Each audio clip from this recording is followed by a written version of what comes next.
안녕하십니까, 강승희입니다. 이번 시간에는 최근 주류로 부상하고 있는 현대통화 이론에 대해서 알아보도록 하겠습니다. 현대통화 이론은 스테파니 켈튼 교수가 주창을 하고 있고요. 이 이론은 정부는 화폐를 발행하는 주체이기 때문에 가게와 기업처럼 돈을 벌어서 쓸 필요가 없고 돈을 찍어서 쓸 수 있다는 이론입니다. 즉, 정부가 지출을 먼저 하고 나중에 세금이나 차입을 통해서 갚을 수 있다라고 주장하는 거죠. 화폐 주권이 있는 나라들에서는 과도한 인플레이션만 없으면 경기 부양을 위해 화폐를 계속 발행해도 된다는 주장입니다. 과거에 그리스가 부채 위기가 있었는데요. 그때 유로존에 있지 않고 드라크마를 발행할 수 있었으면 경제 위기가 없었을 거라고 얘기하는 학자들도 있습니다. 국가에서 중요한 것은 균형 재정이 아니라 경제를 좋게 만들고 고용을 높이는 것이라는 거죠. 의료, 교육, 인프라, 기후 등 문제들을 우선 해결하고 일자리 보장 제도를 만들고 실업자를 구제해서 더 경제를 좋게 만드는 이 이론입니다. 경제 위기가 올 때마다 시행했던 양적 완화들을 보면 MMT가 실제 실행된 사례들로 볼 수 있습니다. 이 이론은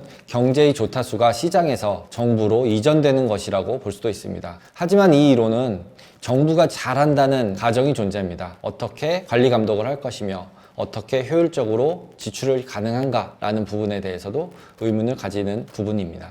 1979년도에 미국의 스태그플레이션이 있었습니다. 차트에 보시는 빨간색 부분이고요. 실물 경기가 침체해서 부양책으로 물가가 상승을 했습니다. 물가가 상승하니까 또 물가를 잡기 위해서 금리 인상을 했고요. 금리 인상을 하다 보니까 실물 경기는 더 침체가 됐습니다. 결국 두 번째 했던 그 부양책이 작동을 안 하는 거죠. 그래서 레이건 행정부는 그 당시에 공급 중시 경제학이라는 이름으로 소비를 조절해서 경기 문제를 해결하려고 했습니다. 세금을 감면해주고 규제를 완화하고 총공급의 능력을 늘려가지고 경제 위기를 모면하려고 한 거죠. 결국 돈 풀기를 한 거죠. 결론적으로는 경기가 살아났고요. 물가 안정에도 성공을 했습니다. 그래서 이 부분이 MMT를 한 게 아니냐라고 얘기하는 부분이 있습니다. 또 하나의 예제를 들어드리면요. 루비니 패러독스라고 비관론자인 루비니 교수가 2013년도에 갑자기 나와서 2년 동안 주식 투자가 유망하다. 이렇게 역설을 했습니다. 웬일로 저렇게 주식 투자 유망하다고 했는가 라고 사람들이 얘기를 했는데요. 그게 오히려 진짜 그 마음이 아니라 패러독스라는 거죠. 말은 그렇게 했지만 실제로는 비관론이었다라는 거죠. 2008년도에 금융위기가 발생을 했고 4년 동안에 버냉키 의장이 주가 펀더멘탈 이상 상승해도 부의 효과 때문에 경기 개선되고 그러면 문제가 없다는 식으로 하면서 계속적으로 돈을 풀었습니다. 그래서 그 결과로 2013년도에 증시 거품이 굉장히 심해졌고요. 그리고 인플레이션 우려가 굉장히 커졌고 국채금리가 급등을 하기 시작했습니다. 그러니까 요즘과 마찬가지로 테이퍼링 논쟁이 또 시작이 됐죠.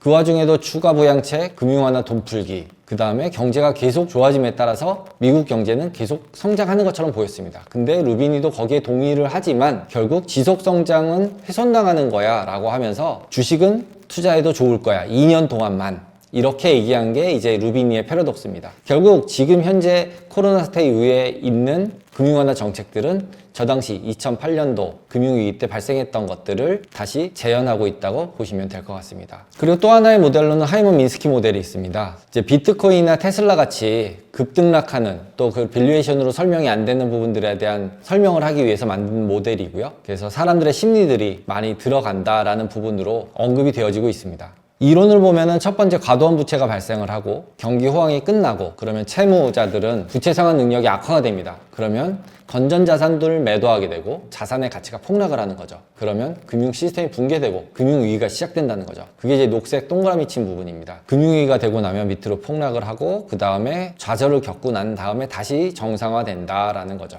그래서 저 흐름을 보시면은 자산 가격이 이륙을 하게 되고요. 1차 현금화하는 사람들이 나가고 언론 보도가 증가하고 1차 하락기를 맞습니다. 그리고 난 다음에 갑자기 모든 사람들이 열광을 하게 됩니다. 그리고 탐욕적인 매수 세력이 들어오고 환상에 빠져서 모두 다 주가가 됐든 환율이 됐든 코인 가격이 됐든 계속 올라갈 거라고 생각을 하는 거죠. 그러던 나중에 한번 하락하고 그 다음에 현실을 부정하고 투매가 나오는 거죠. 그러면서 이제 금융 시스템이 붕괴된다. 이런 이론이라고 보시면 됩니다. 그 예제로 보시면 비트코인, 테슬라를 볼 수 있는데요. 그래서 흰색은 비트코인이고요. 파란색은 테슬라예요.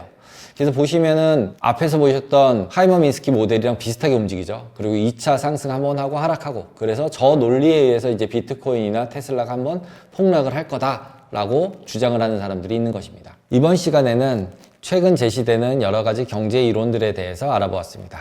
감사합니다.